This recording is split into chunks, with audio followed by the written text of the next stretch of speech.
नमस्कार मित्रों, स्वागत है आप सभी का आज के हमारे इस एडिटोरियल एनालिसिस में संपाति की व्याख्या में। आज हम चर्चा करने वाले हैं दैनिक जागरण में आया संपादकीय स्वच्छ पर्यावरण अब मानव का अधिकार, जो कि रिलेटेड है मानवाधिकार घोषित किया गया है। जो हाल ही का एक नया अधिकार स्वच्छ पर्यावरण के अधिकार को मानवाधिकार घोषित किया गया है यूएन यूनाइटेड नेशंस के द्वारा। चलते हैं इसके बारे में चर्चा करते हैं और उससे जुड़े हुए अन्य दूसरे पहलुओं को जानेंगे। अन्य रिपोर्ट्स जो आई है एजेंडा 21 मानवाधिकार क्या है, राष्ट्रीय मानवाधिकार के बारे में जानते हैं और संयुक्त राष्ट्र मानवाधिकार परिषद के बारे में भी हम इसमें जानने वाले हैं। चलिए शुरू करते हैं। आज तारीख है 17 अगस्त और आज हम शुरू कर रहे हैं 17 अगस्त में दैनिक जागरण में आई अभिव्यक्ति को। संयुक्त राष्ट्र ने ऐतिहासिक कदम उठाते हुए स्वच्छ पर्यावरण के अधिकार की को मानवाधिकार घोषित किया है। मानवाधिकार क्या होता है, सबसे पहले ये जानते हैं दोस्तों। ये मानवाधिकार है वह यह है, मानवाधिकार सरल शब्दों में कहे तो मानवाधिकारों का आशय ऐसे अधिकारों से है जो जाति, लिंग, राष्ट्रीयता, भाषा, धर्म या किसी अन्य आधार पर भेदभाव किए बिना सभी को प्राप्त होते हैं। यानी मानवाधिकार यानी कि मानव के अधिकार। इसमें ना कोई लिंग है, ना कोई जाति है, ना राष्ट्रीयता का कोई प्रमाण है। इस प्रकार से जो इन सब के भेदभाव के बिना, इन सभी में भेदभाव किए बिना, मानव में भेदभाव किए बिना सभी मानव को एक समान प्राप्त होते हैं, वही मानवाधिकार है। या किसी अन्य आधार पर भी इसमें भेदभाव नहीं किया जा सकता। मानवाधिकारों में मुख्यतः जीवन और स्वतंत्रता का अधिकार आता है, यानी जीवन का अधिकार, स्वतंत्रता का अधिकार, गुलामी और यातना से मुक्ति का अधिकार, अभिव्यक्ति की स्वतंत्रता का अधिकार तथा काम एवं शिक्षा का अधिकार आदि शामिल है। मानवाधिकारों के संबंध में नेल्सन मंडेला ने कहा था, लोगों को उनके मानवाधिकारों से वंचित करना उनकी मानवता को चुनौती देना है। यानी अगर आप नेल्सन मंडेला के अनुसार अगर आप किसी के मानवाधिकार से उसको वंचित कर रहे हैं तो यानी कि आप उसकी मानवता से उसको वंचित कर रहे हैं और उसकी मानवता को चुनौती दे रहे हैं। हाल ही में मानवाधिकारों में दोस्तों जो खबरें हैं, ये सलमान रुश्दी जी पर हमला हुआ है जो कि इंग्लैंड में, आप देख सकते हैं वो भी उनका एक अभिव्यक्ति की स्वतंत्रता का अधिकार जो कि मानवाधिकार में आता है, का एक हनन हुआ है। यानी कि जो उन्होंने अभिव्यक्ति की स्वतंत्रता की अभिव्यक्ति में जो अपने कहा था, जो कटाक्ष किए थे, उसमें उन पर हमले हुए हैं, जानलेवा हमले हुए, यानी वो भी उनके मानवाधिकारों पर कोशिश की जा रही है उनका हनन करने की। इस प्रकार डॉक्टर भीमराव अम्बेडकर जी, इन्होंने भी अभिव्यक्ति की आजादी को, अभिव्यक्ति की स्वतंत्रता को एक प्रमुख अधिकार के रूप में माना है और कहा भी है, हर व्यक्ति को, किसी भी व्यक्ति को किसी भी धर्म के जो फैली हुई बुराइयां हैं उनके ऊपर कटाक्ष करने का अधिकार है और उनके बारे में, उसमें जो बुराइयां हैं उनको बताने का अधिकार है। क्योंकि अगर हम बुराइयों को नहीं देखेंगे तो इंसान का विकास नहीं हो पाएगा और जो धर्म में फैली रूढ़िवादियां हैं उनको समाप्त नहीं कर पाएंगे। इसीलिए अभिव्यक्ति की स्वतंत्रता या किसी भी धर्म की आलोचना करने का अधिकार सभी व्यक्ति को होना चाहिए और यह एक प्रमुख अधिकारों में भी आता है। चलिए बढ़ते हैं हम वापिस हमारे टॉपिक की ओर। इससे दुनिया की 8 अरब आबादी को स्वच्छ हवा में सांस लेने, सुरक्षित और स्वच्छ पेयजल, स्वस्थ भोजन और स्वस्थ पारिस्थितिकी तंत्र तक पहुंच का विधिक अधिकार प्राप्त हुआ है।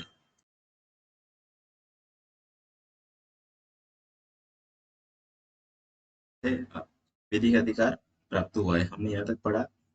इस प्रस्ताव के बाद स्वच्छ पर्यावरण के अधिकार को 10 दिसंबर 1948 की मानवाधिकारों की सार्वभौमिक घोषणा में शामिल कर लिया गया है। यानी कि जो 10 दिसंबर 1948 में मानवाधिकारों की जो सार्वभौमिक घोषणा हुई थी, उसको, उसमें अब इस अधिकार को भी शामिल कर लिया गया है एक मानवाधिकार के रूप में, प्रमुख मानवाधिकार के रूप में। जानते हैं हम इसके बारे में कि क्या है सार्वभौमिक मानवाधिकार घोषणा पत्र, क्या था 10 दिसंबर को जो किया गया था, और 10 दिसंबर को जो हमारा विश्व मानवाधिकार दिवस मनाया जाता है उसके बारे में कुछ जानते हैं।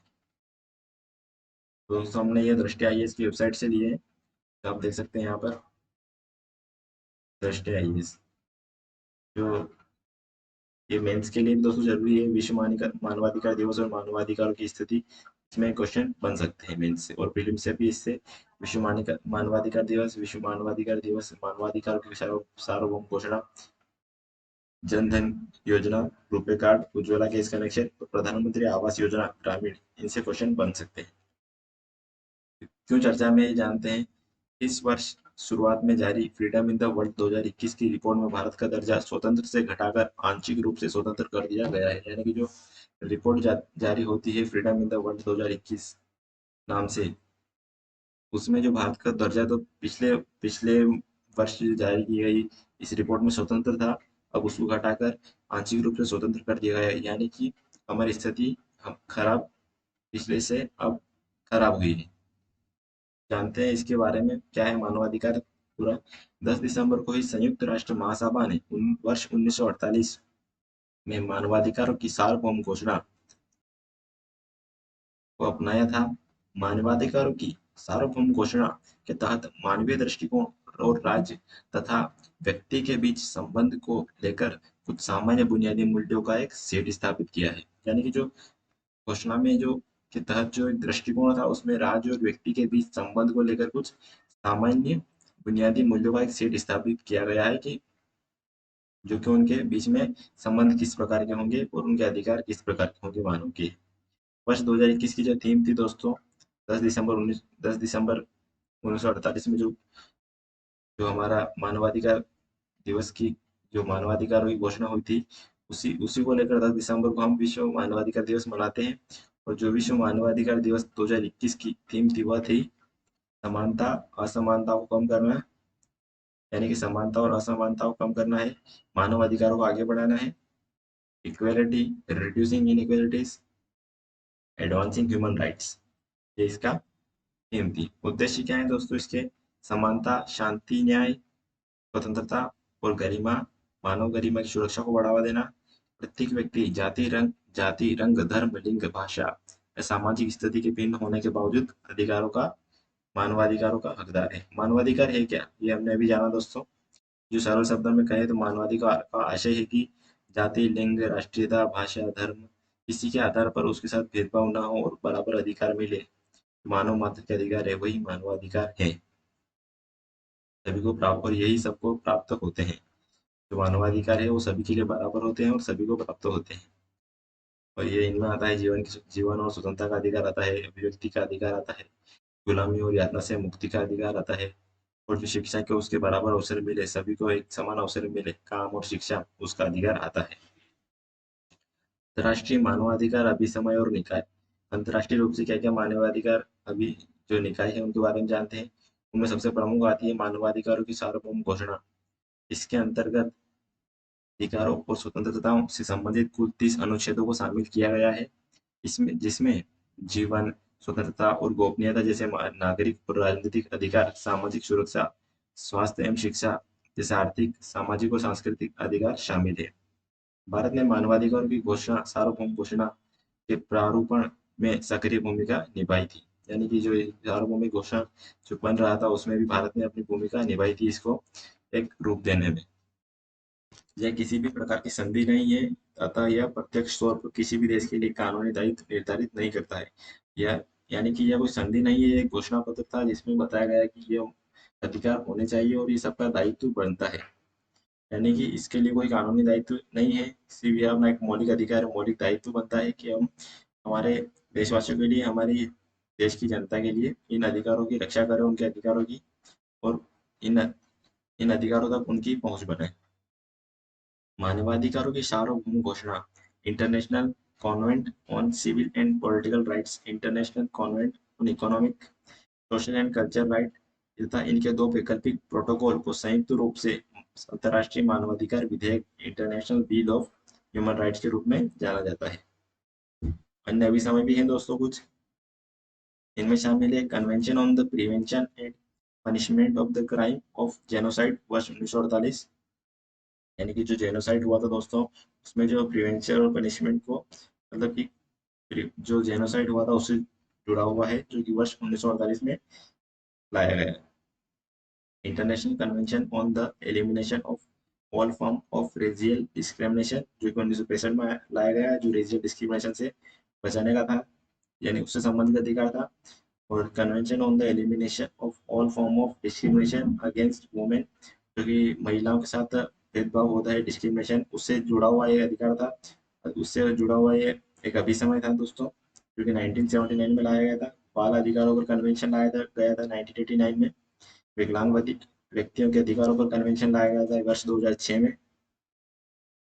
ध्यातव्य है कि भारत इन सभी कन्वेंशन का हिस्सा है, यानी कि जो भारत के ऊपर जो कन्वेंशन हुए सारे, इन सभी में भारत सभी का हिस्सा है। मानवाधिकार परिषद के बारे में कुछ जानते हैं दोस्तों? मानवाधिकार परिषद संयुक्त राष्ट्र प्रणाली के भीतर एक अंतर सरकारी निकाय है जो कि मानव अधिकारों के संवर्धन और संरक्षण की दिशा में कार्य करती है। यह संयुक्त राष्ट्र के 47 सदस्य देशों से मिलकर बनी है, जिनका चयन संयुक्त राष्ट्र महासभा द्वारा किया जाता है।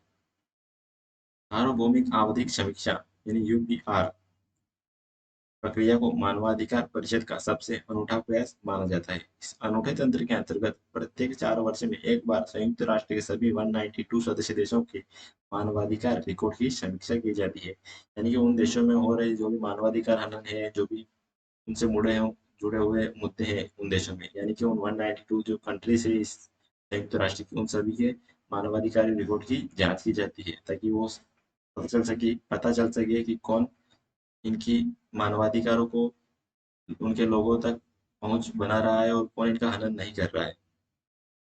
मानवाधिकार के लिए उच्चायुक्त का कार्यालय मानवाधिकार परिषद के सचिवालय के रूप में कार्य करता है। इसके अलावा एक और संस्था है एमनेस्टी इंटरनेशनल। इसके बारे में हम जानते हैं दोस्तों, यह भी सुर्खियों में बनी रहती है। यह मानवाधिकारों की वकालत करने वाले कुछ स्वयंसेवकों का अंतर्राष्ट्रीय संगठन है। यह संगठन पूरी दुनिया में मानवाधिकार के उल्लंघन पर स्वतंत्र रिपोर्ट प्रस्तुत करता है। यानी कि ये जो संगठन है वह एक रिपोर्ट प्रस्तुत करता है दोस्तों, किस पर? मानवाधिकारों के उल्लंघन पर रिपोर्ट प्रस्तुत करता है। वह एक रैंकिंग भी जारी करता है। भारत में मानवाधिकार की स्थिति, संवैधानिक प्रावधान क्या है भारत में, उनको जानते हैं। मानवाधिकारों की सार्वभौम घोषणा के उल्लिखित लगभग सभी अधिकारों को भारतीय संविधान में दो हिस्सों मौलिक अधिकार और राज्य के निर्देशक सिद्धांत में शामिल किया गया है।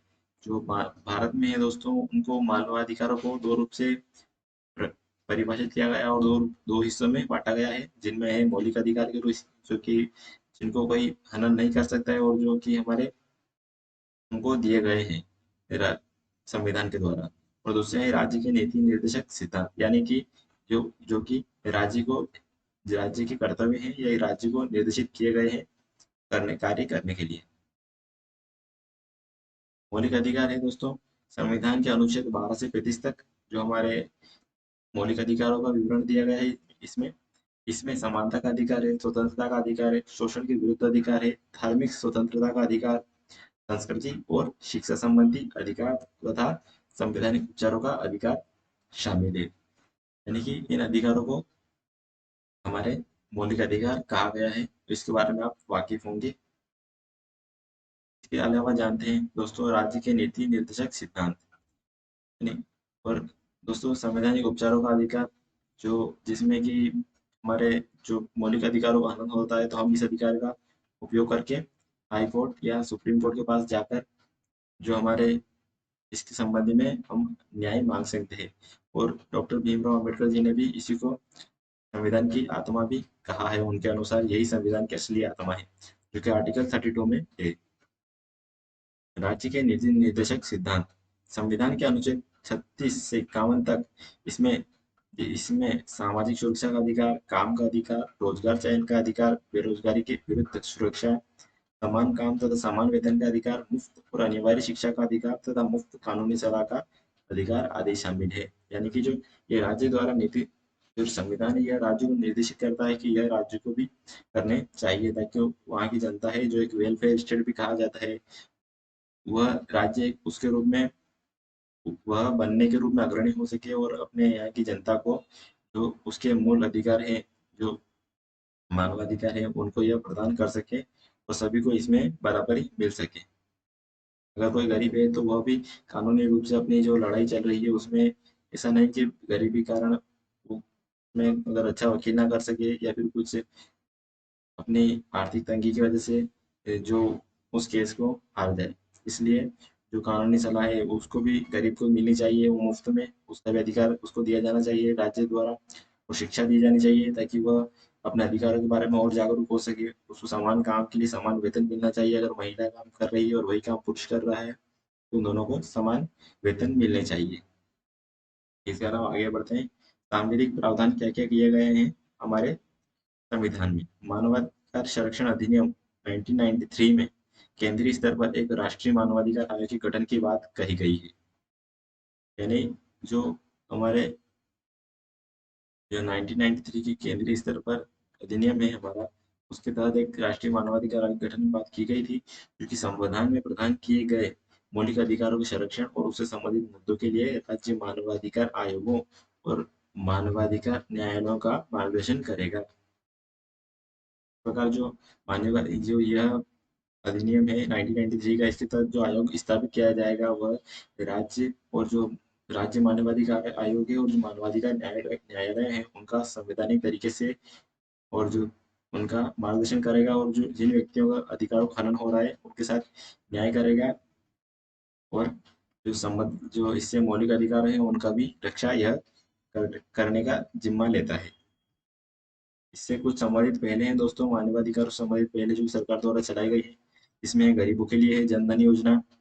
यह भी एक सभी को समान, सभी के लिए जो हमारी जनधन योजना है वह, इससे आप जानते हैं कि लोगों को कुछ सरकार द्वारा जो कि गरीबों के खाते में कुछ पैसे मुहैया कराए जाते हैं। इसके अलावा रुपे कार्ड है, उज्ज्वला गैस कनेक्शन है और पीएम केयर फॉर चिल्ड्रन है, पीएम केयर फॉर चिल्ड्रन योजना है। दिव्यांगजनों के लिए दिव्यांग व्यक्तियों को सहायता योजना, सुगम्य भारत अभियान, दिव्यांगजनों के लिए सुगम वातावरण का निर्माण है, दीनदयाल विकलांग पुनर्वास योजना है और प्रवासियों के लिए जो कि प्रवासियों के लिए है एक राष्ट्र एक राशन कार्ड योजना। यानी कि जो अगर किसी एक राज्य से दूसरे राज्य में जाते हैं तो उसको वहां पर भी अपने राशन कार्ड पर खाना मिल सके और जो सरकार द्वारा प्रदान किया जाता है तो उचित मूल्य की दुकानों पर वह उसका फायदा उठा सके। इसी के साथ आगे बढ़ते हैं दोस्तों। इस प्रस्ताव के बाद स्वच्छ पर्यावरण के अधिकार को 10 दिसंबर 1948 की मानवाधिकारों की सार्वभौमिक घोषणा में शामिल कर लिया गया है। इस तरह करीब 7.5 दशक बाद लोगों को गुणवत्तापूर्ण पर्यावरण का बुनियादी अधिकार प्राप्त हुआ है, जो लोगों को गरिमामयी और खुशहाल जीवन का अधिकार आधार प्रदान करेगा। ऐसे समय जब जलवायु परिवर्तन का बढ़ता खतरा और पर्यावरण संरक्षण की प्रक्रिया मानव जीवन के विविध पहलुओं को प्रभावित कर रही, इस तरह की घोषणा ने दुनिया के सभी देशों को पर्यावरण की गुणवत्ता में सुधार करने तथा नागरिकों को स्वच्छ तथा स्वस्थ और टिकाऊ वातावरण की उपलब्धता सुनिश्चित कराने के प्रति सचेत किया है। तो देख सकते हैं दोस्तों, इसमें जो कहा गया है कि जब अभी हाल ही में जलवायु परिवर्तन हो रहे जो इनसे खतरा बढ़ रहा है, कहीं पर शुष्कता बढ़ रही है। आपने अभी देखा होगा यूरोपियन कंट्रीज में जो कि इतनी गर्मी पड़ रही है वहाँ पर तालाब, नदी नाले वगैरह सूख रहे हैं और जो कि बहुत ही खतरनाक स्थिति को दिखाता है कि किस प्रकार जलवायु परिवर्तन होने लगा है। दोस्तों, बड़ी बड़ी झीलें सूख गई हैं, कुछ नदियाँ नदियाँ भी सूखने लगी है और आंधी तूफान जिन क्षेत्रों में आंधी तूफान आने लगे हैं, कई क्षेत्रों में अटलांटिक अटलांटिक जो सागर है, आर्कटिक सागर है, वहाँ का आर्कटिक सागर में बेरिंग सी, वहाँ के तापमान बढ़ने लगा है, जो 7 गुना हो रहा है। आसपास के क्षेत्रों से 7 गुना अधिक तापमान वहाँ का बढ़ रहा है। आंधी तूफानों में वहाँ पर वृद्धि होने लगी है, क्योंकि पहले बहुत ही कम देखी गई थी। जो आर्कटिक क्षेत्र अंटार्कटिक क्षेत्र है उसमें भी उस पर भी बर्फ का पिघलना बहुत बढ़ गया है और इस प्रकार जो जलवायु परिवर्तन के जो हमको खतरे हैं वो अब महसूस होने लगे और उनके प्रभाव भी स्पष्ट रूप से दिखने लगे। इसके साथ ही इसीलिए ये जो अधिकार दिया गया है जो हमारा पर्यावरण को लेकर, कि हमको अच्छे स्वच्छ जल मिल सके और स्वच्छ पर्यावरण मिल सके, इसलिए यह अधिकार बहुत ही महत्वपूर्ण हो जाता है और ये सरकारों को भी सचेत करता है कि उनको अपने नागरिकों के लिए ऐसी सुविधाएं या फिर ऐसे वातावरण उपलब्ध कराने की अब जरूरत है। अगर यह अब नहीं किया गया तो फिर हम बहुत ही इसमें लेट हो रहे हैं। उसके अलावा आगे बढ़ते हैं। विश्व स्वास्थ्य इसमें जो यह सच है कि दुनिया की एक बड़ी आबादी निम्न पर्यावरणीय दशाओं की साए में जीवन गुजारने को अभिशप्त है। यानी कि यह भी सच है कि जो अधिकतर व्यक्ति हैं दुनिया में, जो हमारे बड़ी आबादी है एक, वह निम्न पर्यावरणीय दशाओं के साथ जीवन गुजारने को अभिशप्त है। यानी कि वहाँ के पर्यावरण की हालत बहुत खराब है। लोगों को अच्छी हवा नहीं मिल रही है, सांस लेने युक्त पानी में बहुत सारे प्रॉब्लम्स है। पानी खराब है, कहीं पर कंटामिनेशन ज़्यादा है, कहीं पर पोल्यूशन ज़्यादा है एयर में। ऐसा नहीं सिर्फ गरीबी के कारण हो रहा है, बड़े बड़े शहरों में भी यह समस्या अब आम आम होने लग गई है। पर्यावरण प्रदूषण तो आम हो ही गया है, इसके अलावा पानी की समस्या होने लगी है। उसके अलावा बहुत सारी जो कि पर्यावरणीय समस्या है, वो दशाओं की हालत खराब होने लगी है। विश्व स्वास्थ्य संगठन के अनुसार दुनिया की 99% यानी 99% आबादी प्रदूषित हवा में सांस लेने को विवश है, जबकि हर साल दूषित और असुरक्षित पानी 1 अरब लोगों को बीमार करता है। वहीं खाद्य पदार्थों में विषाक्तता इस कदर बढ़ गई है कि दुनिया में प्रत्येक 10 में से एक व्यक्ति दूषित भोजन खाने के बाद बीमार पड़ जाता है, और इस तरह हर साल लाखों लोग मर जाते हैं। जैसे कि आपने देखा यहाँ पर कि जो पर्यावरण प्रदूषण है उसका असर सिर्फ हवा में नहीं हो रहा है, हमारे खाने पर हो रहा है, पानी पर हो रहा है, और जो कि है आप देख सकते हैं कितने सारे इसमें व्यक्तियों की जान भी जा रही है। 10 में से एक व्यक्ति दूषित खाने की वजह से ही बीमार पड़ रहा है। इससे जुड़ा हुआ हम देखते हैं दोस्तों फूड सेफ्टी के बारे में, जो कि यहाँ पर डब्ल्यूएचओ द्वारा दिया गया है। आप देख सकते हैं यहाँ पर जो है हमारे की फैक्ट्स जो दिए गए हैं डब्ल्यूएचओ द्वारा, जो रिपोर्ट वगैरह और जो भी इसमें रिपोर्ट्स वगैरह और जो भी जांचें होती है, उनके ऊपर जो डब्ल्यूएचओ ने अपनी रिपोर्ट दी है उसमें यह है कि food safety, nutrition and food security are inextricably linked, यानी कि ये तीनों अपने से लिंक हो गई है, न्यूट्रिशन, फूड सिक्योरिटी और फूड सेफ्टी। और जिसमें एक एस्टिमेशन लगाया गया है, इसमें एक अनुमान लगाया गया है कि 600 million, almost 1 in 10 people in the world, यानी कि जो 600 मिलियन व्यक्ति है उनमें 10 व्यक्तियों में से एक व्यक्ति बीमार पड़ रहा है, किसके द्वारा? कंटामिनेटेड फूड खाने के द्वारा। और और जो 4,20,000 व्यक्ति हर साल मर रहे हैं इसकी कंटामिनेटेड फूड की वजह से। ये बहुत बड़ी एक देख सकते हैं आप दोस्तों, बहुत बड़ी एक जनसंख्या का एक यहाँ पर दिखाया गया है। 4,20,000 व्यक्ति हमेशा सिर्फ एक कंटामिनेटेड फूड खाने की वजह से ही अपनी जान जान गंवा रहे हैं, resulting in the loss of 33 million healthy life year, यानी कि 33 मिलियन लगभग लाइफ ईयर हेल्थी लाइफ को हम ये हो रहे हैं।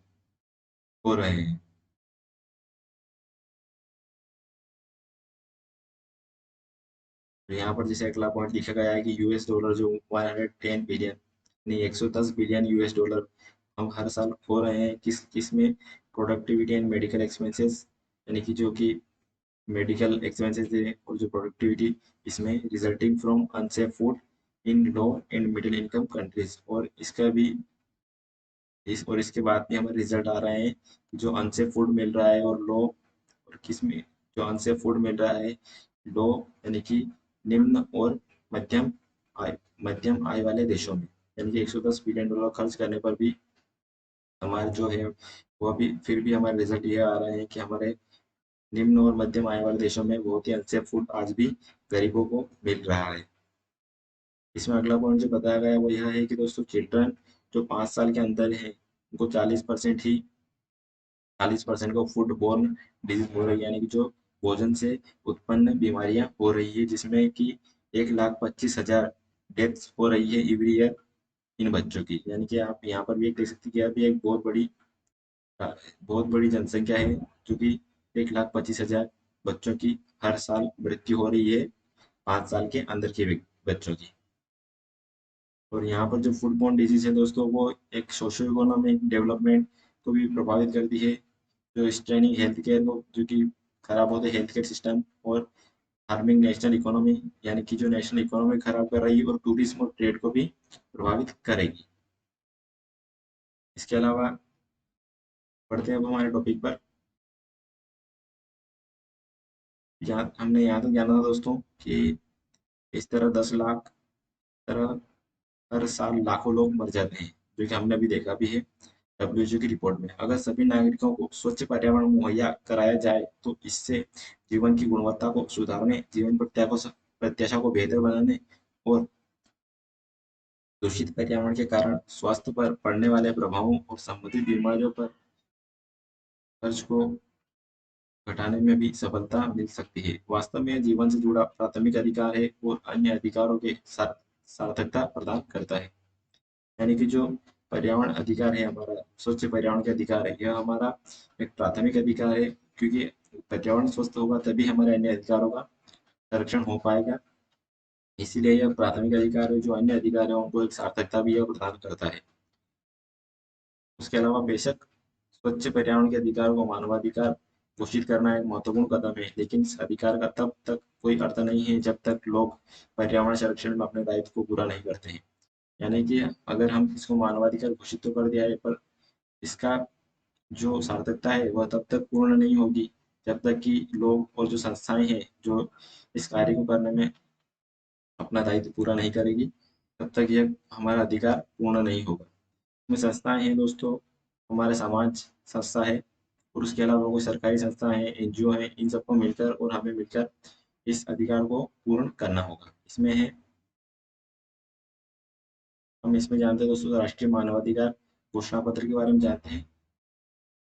ये जो राष्ट्रीय मानवाधिकार जो संयुक्त राष्ट्र संघ की स्थापना के बाद उसकी आर्थिक और सामाजिक परिषद की पहली बैठक में मानव अधिकार आयोग की स्थापना की गई थी। इस आयोग का काम 10 जून सन 1948 को समाप्त हो गया और 10 दिसंबर सन 1948 को सर्व राष्ट्रीय मानवाधिकार घोषणा पत्र संयुक्त राष्ट्र महासभा में निर्विरोध स्वीकार कर लिया गया। संयुक्त राष्ट्र महासभा ने अपनी घोषणा में कहा कि सभी देशों और सभी राष्ट्रों में प्रत्येक मनुष्य और समाज की प्रत्येक संस्था के अधिकारों और उनकी प्रतिष्ठा का सम्मान समान आधार किया जाएगा। सर्वराष्ट्रीय मानव अधिकार पत्र को ध्यान में रखकर सभी देशों और सभी स्थानों में सभी मनुष्यों के लिए इन अधिकारों की व्यवस्था राष्ट्रीय और अंतर्राष्ट्रीय आधार पर की जाएगी। इनका प्रचार और प्रसार किया जाएगा। यानी कि यहाँ पर आप देख सकते हैं कि समाज की प्रत्येक संस्था अधिकारों को और उनकी प्रतिष्ठा का सम्मान आधार पर किया जाएगा। यानी कि जो सभी राष्ट्रों में है, यानी कि हर राष्ट्र का दायित्व बनता है, और वहाँ पर जो राष्ट्रीय सर्वराष्ट्र मानव अधिकार को ध्यान में रखकर सभी देशों और सभी स्थानों में सभी मनुष्यों के लिए इन अधिकारों की व्यवस्था कौन करेगा? राष्ट्रीय और अंतर्राष्ट्रीय आधार पर की जाएगी और इनका प्रचार प्रसार किया जाएगा। इस प्रकार आप देख सकते हैं दोस्तों की जो मुख्य रूप से जो इनको दायित्व, जो मानवाधिकारों को लागू करने का दायित्व बनता है वह राष्ट्र का बनता है। उसके बाद वहाँ की संस्थाएं और समाज का भी एक मुख्य दायित्व बनता है कि वह इनकी रक्षा करे और लोगों को इनके प्रति जागरूक करे। इसके अलावा बढ़ते हैं आगे दोस्तों, इसमें कहा गया है कि पर्यावरण को दूषित करने में मानवीय गतिविधियों की भूमिका ही सबसे प्रमुख रही है। यानी कि पर्यावरण को दूषित करने में जो मानव है उसी ने सबसे महत्वपूर्ण भूमिका रही है, जो कि अब हद से ज्यादा जो लोगों ने पर्यावरण प्रदूषण किया है कंपनियों से, जो कि जो हमारे पर्यावरणीय जो कि सरकारों द्वारा जो बहुत सारी कंपनियां सरकारों द्वारा जो पैमाने तय होते हैं अपनी पर्यावरण के लेकर किस प्रकार से उनको काम करना है और किस प्रकार से वहां से उत्पन्न होने वाला जो कि कचरा है या वेस्ट है जो कि पर्यावरण को प्रदूषित कर सकता है, उसे किस प्रकार डिस्पोज करना है उसकी भी अवहेलना की जाती है, नियमों की अवहेलना की जाती है।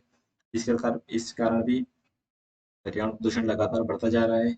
और जो कि गंदे पानी होते हैं जो कि कंपनियों से निकाले जाते हैं, उसका भी यहाँ पर सही तरीके से सुधार ना करके उसमें जो गंदगी है गंदगियां हैं उसमें जो प्रदूषक है उन सबको दूर ना करके उसको जो डायरेक्ट नालियों में या फिर जो नदी और कोई भी खुले पानी के स्रोत है उनमें छोड़ दिया जाता है, जिसके कारण भी पानी प्रदूषण होता है और फिर उससे मृदा प्रदूषण भी उसी से होता है।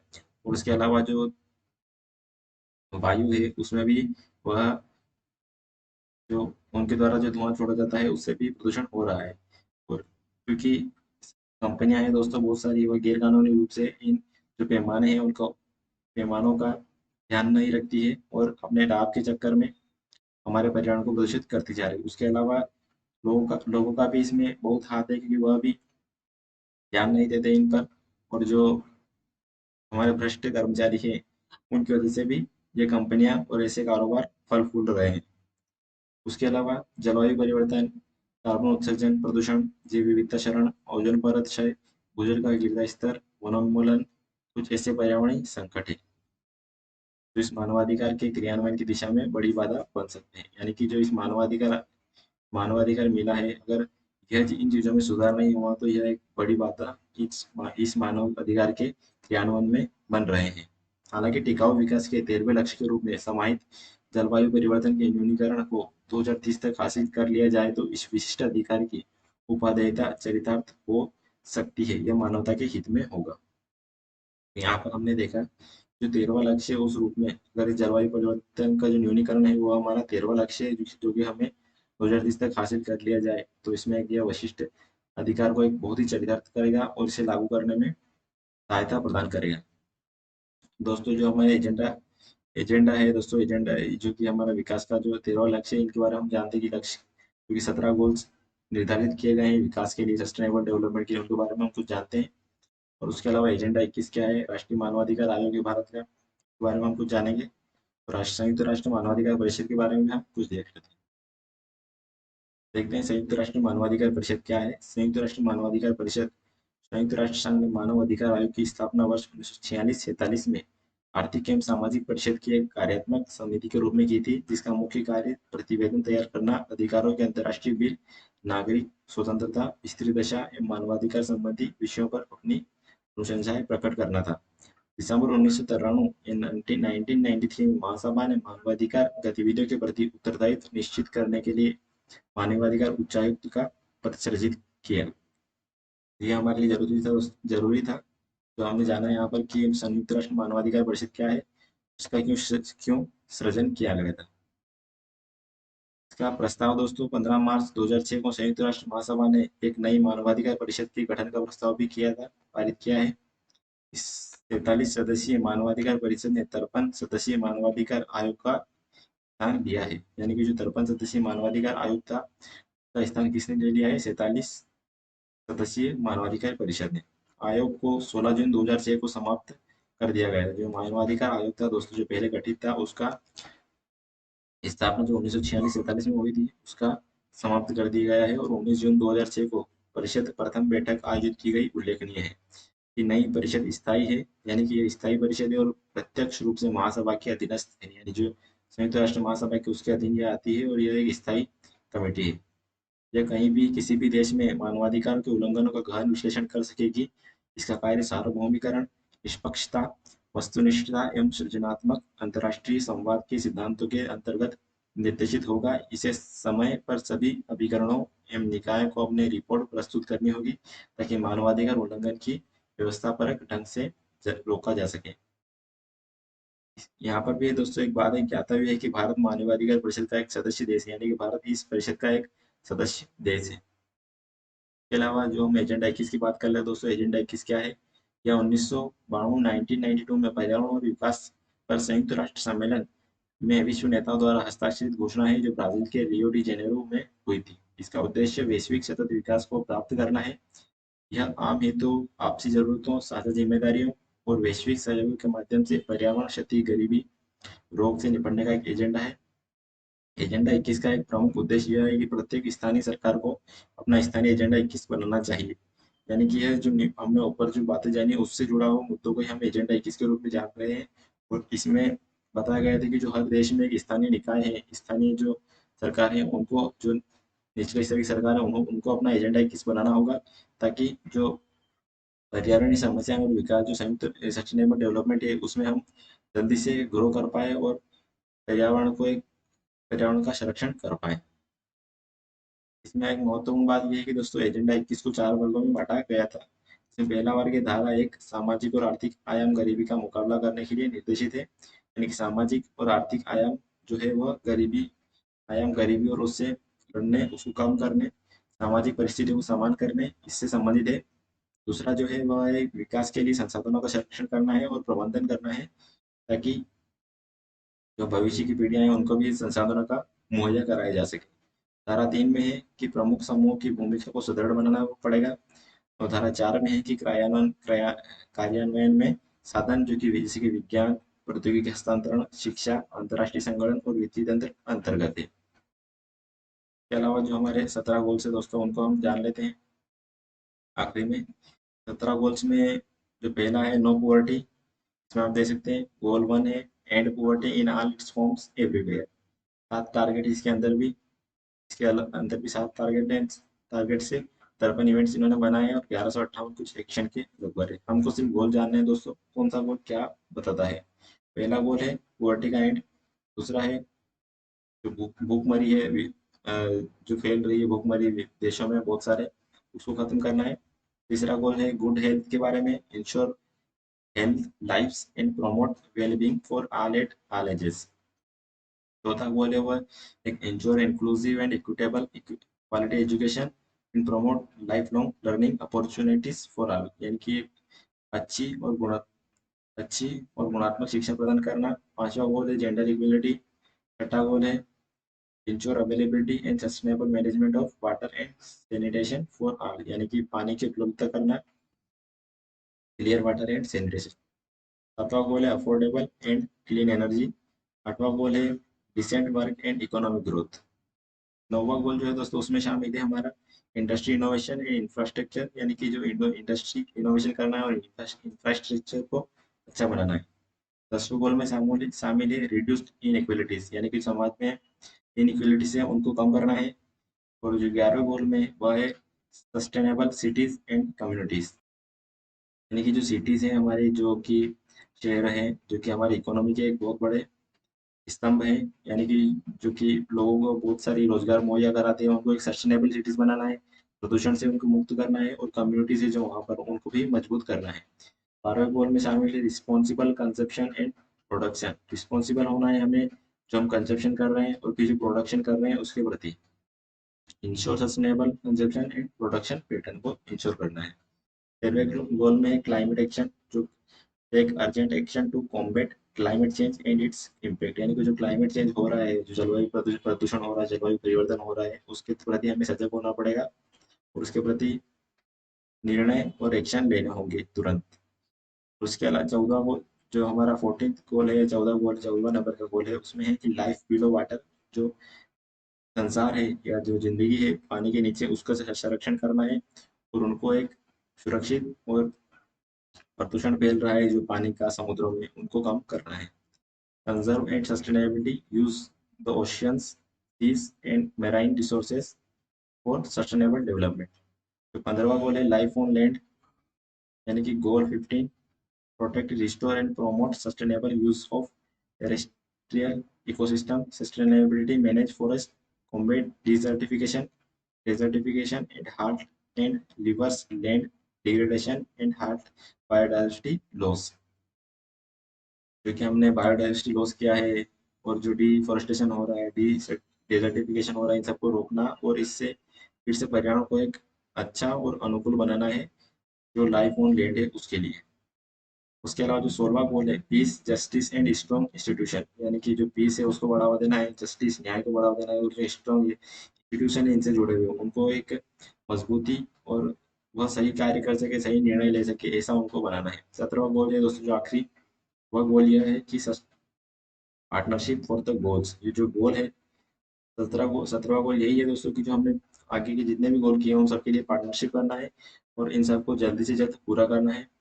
Strengthen strengthen the means of implementation and revitalize the global partnership for sustainable development, यानी जो सस्टेनेबल डेवलपमेंट है, जो हमारे गोल है, इन सबको पूरा करने के लिए एक दूसरे का साथ मजबूत होना है, मजबूती एक दूसरे को देना है और इनको जल्द से जल्द पूरा करना है। इस प्रकार हमने देखा कि जो हमारे सस्टेनेबल डेवलपमेंट गोल्स है 17, वह इस प्रकार यहाँ पर बताए गए हैं।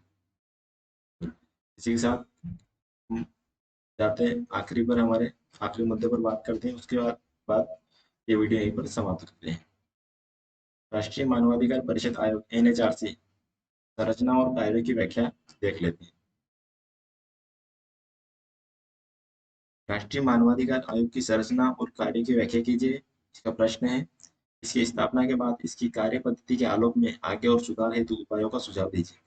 दृष्टिकोण होगा दोस्तों हमारा इसमें राष्ट्रीय मानवाधिकार आयोग के उद्देश्यों को संक्षिप्त में लिखिएगा, लिखने का, एनएचआरसी की संरचना और कार्य की व्याख्या करना होगा, इसमें आगे यानी कि जो भविष्य में सुधार हेतु उपाय को सुझाव देना होगा। उत्तर है इसका राष्ट्रीय मानवाधिकार आयोग अथवा अंतर्राष्ट्रीय अनुबंधों में राष्ट्रीय मानवाधिकार आयोग की स्थापना संविधान द्वारा प्रत्याभूत अथवा अंतर्राष्ट्रीय अनुबंधों में अंतर्निहित जीवन स्वतंत्रता, समानता एवं गरिमा से संबंधित मानवाधिकारों को बढ़ावा देने एवं इन्हें संरक्षित करने के लिए की गई थी। एनएचआरसी की स्थापना मानव अधिकार संरक्षण अधिनियम 1993 एक ऐसे आयोग का प्रावधान करता है जिसमें एक अध्यक्ष एवं 4 पूर्णकालिक सदस्य सम्मिलित होते हैं, यानी कि इसमें एक अध्यक्ष होता है और एक पूर्णकालिक सदस्य और 4 पूर्णकालिक सदस्य शामिल होते हैं। इसका अध्यक्ष भारत का सेवानिवृत्त मुख्य न्यायाधीश होना चाहिए। यानी जो मानवाधिकार आयोग है उसका अध्यक्ष जो होगा वो एक सेवानिवृत्त मुख्य न्यायाधीश होगा, और एक सदस्य उच्चतम न्यायालय का कार्यरत या फिर सेवानिवृत्त न्यायाधीश होगा। एक सदस्य उच्च न्यायालय का कार्यरत या सेवानिवृत्त मुख्य न्यायाधीश होगा। यानी कि एक सदस्य में होगा उच्चतम न्यायालय का सेवानिवृत्त या कार्यरत अध्यक्ष न्यायाधीश होगा, दूसरे में उच्च न्यायालय का, और जो एक अध्यक्ष जो इसका अध्यक्ष होगा मुख्य वह होगा सेवानिवृत्त मुख्य न्यायाधीश। मानव अधिकारों के संबंध में ज्ञान या व्यवहारिक अनुभव रखने वाले दो अन्य सदस्य, यानी कि 4 सदस्यों में दो अन्य सदस्य वह होंगे जो मानव अधिकारों के संबंध में ज्ञान रखते हैं और व्यवहारिक अनुभव भी रखते हैं। इसके अतिरिक्त आयोग में 4 पदेन सदस्य तथा राष्ट्रीय अल्पसंख्यक आयोग, राष्ट्रीय अनुसूचित जाति आयोग, अनुसूचित जनजाति आयोग और राष्ट्रीय महिला आयोग के अध्यक्ष भी इसमें शामिल होंगे। एनएचआरसी के कार्य क्या है दोस्तों, यह देखते हैं। वैधानिक रूप से आयोग में विस्तृत जनादेश का प्रावधान किया गया है, जो मुख्य रूप से निम्नलिखित शामिल है। किसी लोक सेवक द्वारा मानवाधिकारों के उल्लंघन, अवहेलना की जांच करना, मानवाधिकार संबंधी शिक्षा का प्रसार करना, जेलों व बंदीगृहों में जाकर वहां की स्थिति का अध्ययन करना तथा न्यायालय में लंबित मानवाधिकार से संबंधित किसी कार्यवाही में हस्तक्षेप करना। यानी कि जो एक वैधानिक रूप से इसके ये कार्य हैं दोस्तों कि वह लोक सेवक है, वो मानवाधिकार को उल्लंघन करता है तो उसकी जांच करनी होगी। जो मानवाधिकार संबंधी शिक्षा का प्रसार करना और जेलों में जो बंदी है उनके मानवाधिकारों की रक्षा करना तथा न्यायालय में जो लंबित मुद्दे हैं उनकी भी रक्षा करना, उनको जल्द से जल्द पूरा करना। संवैधानिक एवं अन्य सुरक्षा उपायों की समीक्षा करना इसका अधिकार है। मानवाधिकार संबंधित संधियों और अंतर्राष्ट्रीय समझौतों का अध्ययन करना इसका इसका आयोग का मतलब अधिकार है और इसके कार्य हैं।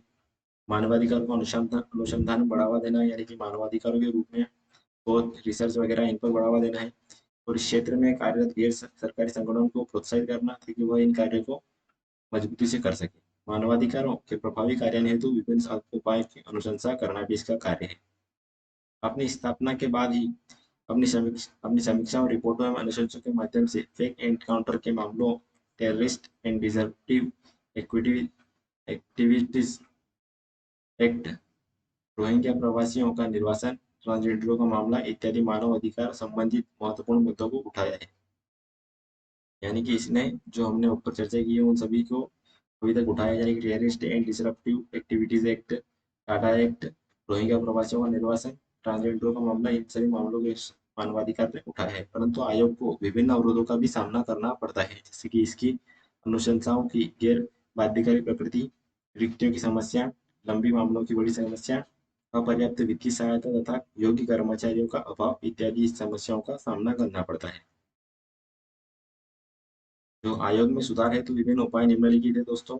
इसमें और क्या क्या सुधार हो सकते हैं, उसमें है संरचनात्मक सुधार हो सकते हैं। संरचनात्मक सुधार में आएगा अनुभव एवं विशेषज्ञता के क्षेत्र के आधार पर एनएचआरसी के अध्यक्ष के चयन हेतु योग्यता एवं पात्रता के कार्य क्षेत्र में विस्तार करना चाहिए। यानी कि अध्यक्षता के चयन में एनएचआरसी की योग्यता और पात्रता में विस्तार करना चाहिए। आयोग की संरचना में महिला सदस्यों को सम्मिलित किया जाना चाहिए, यानी कि जो महिला आयोग है, राष्ट्रीय महिला आयोग, उसके अलावा भी अन्य महिला सदस्यों को इसमें शामिल करना चाहिए। राष्ट्रीय बाल अधिकार संरक्षण आयोग को एनएचआरसी का पदेन सदस्य बनाया जाना चाहिए। राज्य एजेंसियों पर निर्भरता को कम करने हेतु एक स्वतंत्र केडर का विकास करना चाहिए तथा विशेषीकृत योग्य कर्मचारियों की भर्ती भी की जानी चाहिए। यह तो इसकी संरचनात्मक सुधार थे। अब जानते हैं इसके कार्यात्मक सुधारों के बारे में। एनएचआरसी की अनुशंसाओं को सरकार पर बाध्यकारी बनाया जाना चाहिए, यानी कि एनएचआरसी जो अनुशंसाएं कर रही है उनको सरकार को माननी होगी, ऐसी बाध्यकारी भी इनको बनाया जाना चाहिए ताकि जो मानव अधिकार है उनको सही से संरक्षण किया जा सके। सरकार द्वारा अनुशंसाओं की गैर कार्यान्वयन संबंधी कारणों का उल्लेख करते हुए वार्षिक कार्रवाई रिपोर्ट को प्रस्तुत करना चाहिए, और जिन अनुशंसाओं का कार्यान्वयन नहीं हो रहा है उनके ऊपर रिपोर्ट जारी करनी चाहिए और उनको प्रस्तुत करना चाहिए। एनएचआरसी को सशस्त्र बलों के विरुद्ध स्वतंत्र जांच करने हेतु एक शक्ति एवं इसके कार्य क्षेत्र का जम्मू कश्मीर में भी विस्तार करने के लिए स्वीकृति प्रदान की जानी चाहिए। यानी कि सेना बलों, सशस्त्र बल है, उन सबके भी विरुद्ध अगर स्वतंत्र जांच कर सके ऐसी शक्ति, और जम्मू कश्मीर तक इसका क्षेत्र विस्तार होना चाहिए। वित्तीय संसाधनों का विस्तार एवं इसका इष्टतम उपयोग करना चाहिए ताकि सुनिश्चित किया जा सके कि अनुसंधान एवं जागरूकता उत्पन्न करने हेतु पर्याप्त बजट उपलब्ध हो।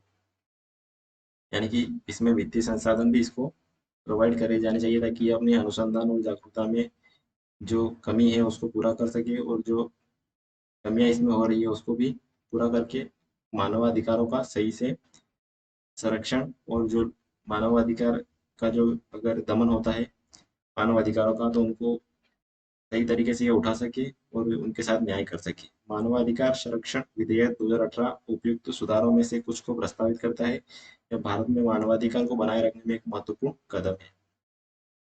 तो जी साहब, यह आर्टिकल का विश्लेषण यही खत्म होता है दोस्तों। मिलते हैं किसी अगले वीडियो में अगली अभिव्यक्ति के साथ। तब तक के लिए धन्यवाद।